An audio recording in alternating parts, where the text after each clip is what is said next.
Hello, Bob Riedfeld here, preaching and teaching minister of the Spring Hill Christian Church of rural Ocklawackney, Georgia. And welcome to another lesson on survey of the Old Testament.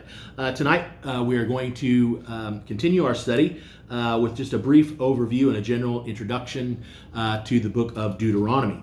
Again, the author is Moses. It is the last book of the 5 books of Moses, known as the Pentateuch, first 5 books of the Bible.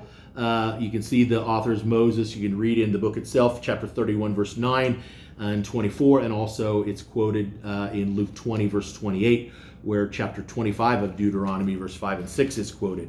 The meaning of Deuteronomy means the second giving of the law. The first giving of the law on Mount Sinai was recorded in Exodus, Leviticus, and Numbers. The second giving of the law in the plains of Moab, as Moses is getting ready to leave Israel. Deuteronomy is the law in sermon form. It's not just a list of laws, but those laws embellished by exhortation and personal feelings of the preacher.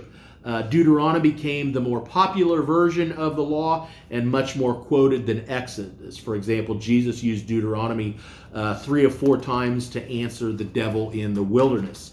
Deuteronomy is the last sermon of the preacher Moses.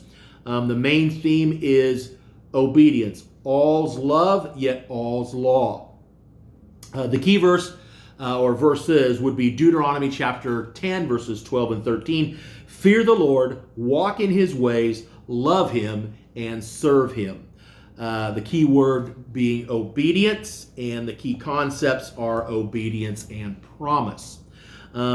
It's dated, again, about 1400 BC, near the time of Moses' own death. The period covered is approximately the last 40 days of Moses' life. The purpose is a sermonic exhortation to get Israel ready for Moses' departure. It includes history, but it is not the main focus. It's to review the law for a new generation who are to possess the promised land. People are prone to wander, exhorts them to fidelity. He recounts past history, rehearses the law, renews their vows to God to keep the law. Moses is the only man with whom Jesus ever compared himself as a lawgiver, prophet, and revealer. John chapter 5, verse 45 through 47. Moses is the first to prophesy the coming of the Messiah. Deuteronomy 18:15. Moses is the man who spoke often and intimately with God than any other man.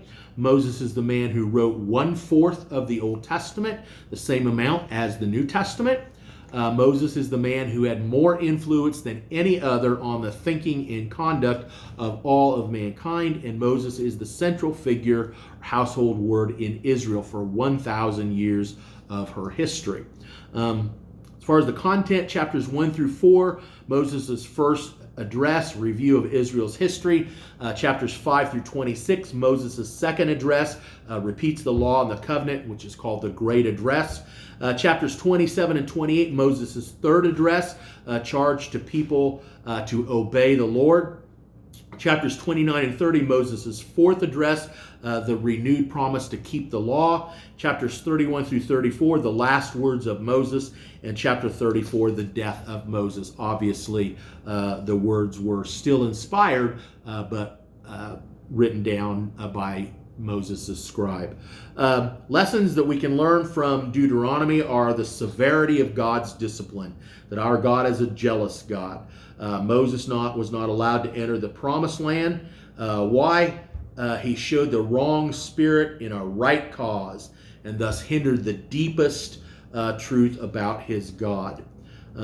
Safety and prosperity are directly dependent upon loyalty and obedience to God. A lesson we can learn is necessity of home Bible instruction. Public instruction is not enough. Where God leads, he provides. The clothes for the Israelites lasted 40 years. Do not forget God when you find yourself in the midst of abundance. Civil leaders need to be lifelong readers of the Bible. Systematic giving. How to avoid having poor people in your nation. Obey God. Teachers of rebellion are to be executed. False people who lead people astray. God's view of what to do when you are aware of someone who's doing wrong. Investigate it thoroughly. Act on the information received, not to pity but discipline them. Rationale for war. Israel did not destroy nations. God did. Why God destroyed them? Their wickedness, not Israel's righteousness. So they won't turn your kids from God, and so we are to be a holy temple to the Lord. What God requires is to fear Him, keep His commandments, and if we do, it will go well with our children. You may have long in the land that God gives you. The Old Covenant equals the Ten Commandments. It didn't exist before Horeb. Nothing after Horeb is included in it. Covenant is an agreement between two parties.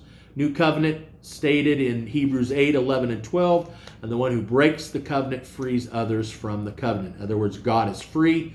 We are not if we break the covenant. So that is a brief overview, some information about the book of Deuteronomy. I hope that has motivated you to want to study this book more deeply and on your own. I hope you have a great rest of the day, and may God bless you.